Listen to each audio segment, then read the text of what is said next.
اعوذ باللہ من الشیطان الرجیم بسم اللہ الرحمن الرحیم یا ایھا الذین آمنوا ھل ادلکم علی تجارۃ تنجیکم من عذاب الیم۔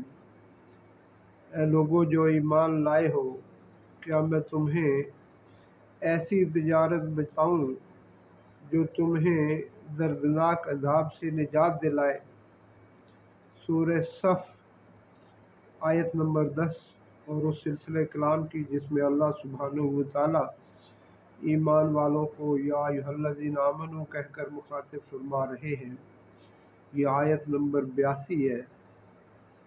میرے پیارو، اللہ سبحانہ و تعالی ایمان والوں کو پوری کامیابی اور آخرت کے عذاب سے نجات دلانے کے لیے جو اعمال بتاتے ہیں وہ ایمان والوں کے لیے حرز جاں ہے۔ میرے پیارو، سب سے پہلی چیز تو ایمان ہے۔ ایمان کے بغیر جو عمل بھی ہے، اللہ سبحانہ و تعالی جو لوگوں نے دنیا میں اچھے اعمال کیے ایمان کے بغیر، اللہ ان کا بدلہ دنیا میں ہی چکا دیتے ہیں، آخرت میں ان کا کوئی حصہ نہیں ہے۔ آخرت میں حصہ اگر کسی کا ہے تو وہ ایمان والے کا ہے، اور ایمان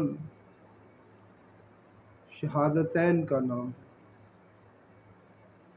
اللہ سبحانہ و تعالیٰ کے ساتھ، اس کی ذات و صفات کے ساتھ، اور جناب رسول اللہ صلی اللہ علیہ وسلم کی رسالت اور ختم نبوت کے ساتھ۔ میرے پیارو، اس کے ساتھ الا الذین آمنوا وعملوا الصالحات، ایمان کے بعد اعمال صالحہ ہیں۔ جو آدمی ایمان لانے کے بعد اعمال صالح اختیار کرے گا، اللہ سبحانہ و تعالیٰ اسے جنت عطا فرمائیں گے اور جہنم سے خلاصی عطا فرمائیں گے۔ اس آیہ مبارکہ میں اللہ سبحانہ و تعالیٰ ایمان والوں سے یہ خطاب فرما رہے ہیں کہ میں تم جو تجارت کے حریص ہو، تمہیں ایک ایسی تجارت بتاتا ہوں جو بہت زیادہ نفع والی ہے اور تمہیں دردناک عذاب سے نجات دلانے والی ہے۔ میرے پیارو، وہ تجارت کیا ہے؟ وہ تجارت اللہ سبحانہ و تعالیٰ نے سورہ توبہ میں آیت 111 میں ارشاد فرمایا، ان اللہ اشتری من المؤمنین انفسهم واموالهم بان لهم الجنہ، بے شک اللہ سبحانہ و تعالیٰ نے مومنوں کے ساتھ ایک تجارت کی ہے، اور وہ تجارت ان کی جانوں اور مالوں کے بدلے میں جنت ہے۔ میرے پیارو، جب انسان اللہ سبحانہ و تعالیٰ پر ایمان لے آتا ہے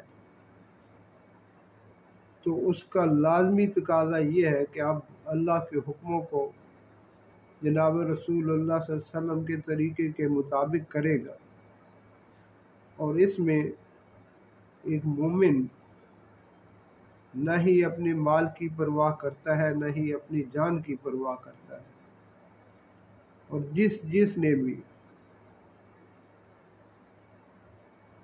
اپنے مال کو بچایا، اپنی جان کو بچایا، سورہ توبہ ہی کی آیت 24 میں اللہ سبحانہ و تعالیٰ نے فرمایا، جس کا خلاصہ یہ ہے کہ اے لوگو، اگر تمہیں اپنی رشتہ داری اور اپنا مال اور اپنی تجارت اللہ اور اس کے رسول سے زیادہ پیاری ہے تو پھر اللہ فاسقوں کو ہدایت نہیں دیتے۔ میرے پیارو، یہ معاملہ ایسا ہے جس میں جتنا اللہ سبحانہ و تعالیٰ پر، اس کے وعدوں اور وعیدوں پر یقین ہوگا، اتنا ہی ایمان مضبوط ہوگا۔ اور جس قدر اس میں کمزوری ہوگی اسی قدر ایمان میں بھی کمزوری ہوگی۔ اس لیے اللہ سبحانہ و تعالیٰ نے ایمان والوں سے جو وعدے کیے ہیں ان پر آنکھیں بند کر کے یقین کرنا یہی ایمان کا تقاضا ہے۔ اللہ سبحانہ و تعالیٰ ہمیں اس اللہ سبحانہ و تعالیٰ کے وعدے پر یقین کرنے کی توفیق عطا فرمائے۔ آمین آمین آمین۔